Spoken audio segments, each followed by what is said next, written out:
Okay, guys, before I move on, I just want to go over a couple of books that I recommend if you're going to identify plants in the field or what have you.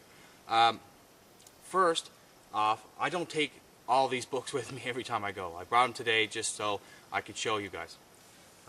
But I do spend a lot of time in the woods with field guides, and so I wanted to show just a few that I use. This one is a field guide to trees and shrubs. This is a Petries field guide. It's full of great information, plus a lot of great keys and identification tips. Um, this is a marvelous book, and I recommend this to anybody who's really serious about understanding the plants, or especially trees and shrubs, anywhere in North America. The next book I'm going to recommend is Edible Wild Plants. It's a Peterson field guide. I've learned a lot from this, and because of this book, I've actually enjoyed a lot of good eating in the woods. So I recommend this as well. Again, these are my recommendations. These might not work for you. This is what I found worked for me. Okay? I also, for people from Newfoundland that are actually wanting to know about the trees and shrubs found in Newfoundland, this one here, Native Trees and Shrubs of Newfoundland and Labrador by Glenn Ryan, is outstanding. The only drawback to this field guide is that it has a lot of hand-drawn pictures, but they're still really adequate, and they can really help you out. I just opened it up to a page, and it just happened to be speckled alder and mountain alder, which we've looked at already. So this is a great book, worth the money. Go out and look for it. If you can't, guys, just a tip: if you guys can't find it, or it's too expensive in like a regular bookstore, try a used bookstore. I purchased a lot of good text in used bookstores for very good money. Okay. Also, this is a field guide of forest plants of Northern Ontario. Northern Ontario is quite similar to Newfoundland in its forest type, and so we have a lot of plants in common. So this book has helped tremendously with me identifying plants. It has great colored pictures. It does help you. Colored pictures for me really helps because I'm a visual learner. So to be able to see the plant and be able to go out in the field and touch the plant helps me tremendously in keeping that in my mind. But again, another great book, and it's worth the money.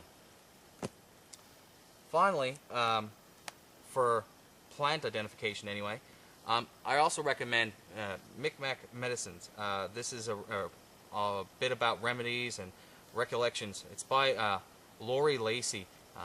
He's a great author. He makes great points here, and also he shows a lot of plants found in Newfoundland and throughout Canada that are really good medicines. Again, I'm going to caution you that his recommendations are his recommendations. That's it. They're his belief.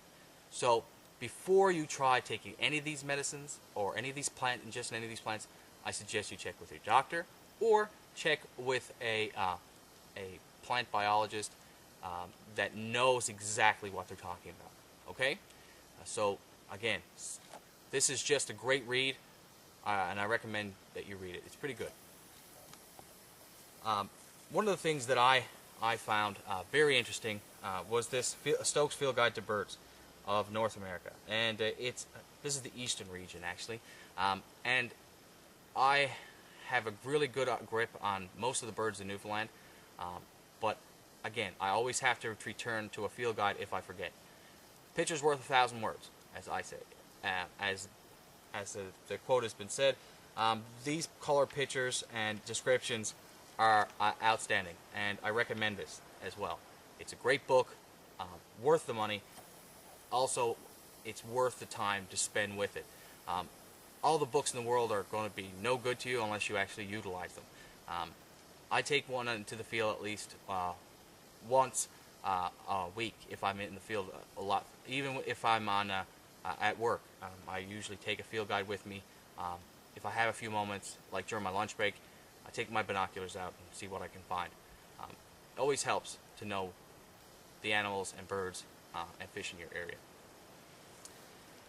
Finally, I don't recommend anybody eating mushrooms. Many are poisonous and many look alike, and it's very hard to distinguish a lot. So I don't recommend you eating mushrooms. But it's great little. This is a great little book by Collins Gem, and it's mushrooms and toadstools. It's great to take in the field to identify certain mushrooms, but it's better to. It gives you a better understanding of the power of mushrooms. There's a lot of poison ones out there. In Newfoundland, we have Amanita virosa, which is also colloquially named the destroying angel. There's no known antidote, and you could die because it shuts down your vital organs. So, again, do not eat mushrooms that you don't know, that an expert hasn't identified, but I recommend that you just have a general knowledge of the mushrooms in your area, and this is a good book to help you out with that.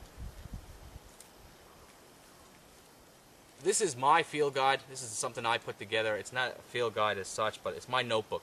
I take it into the field. I write my notes on the birds I've seen, the plants I've identified, and just easy tricks to help me identify it again. And it's something that I recommend to everybody doing, because of the fact, if you don't journal, if you don't take the time to do the work, it doesn't instill in your mind. And in a survival situation, knowledge is power.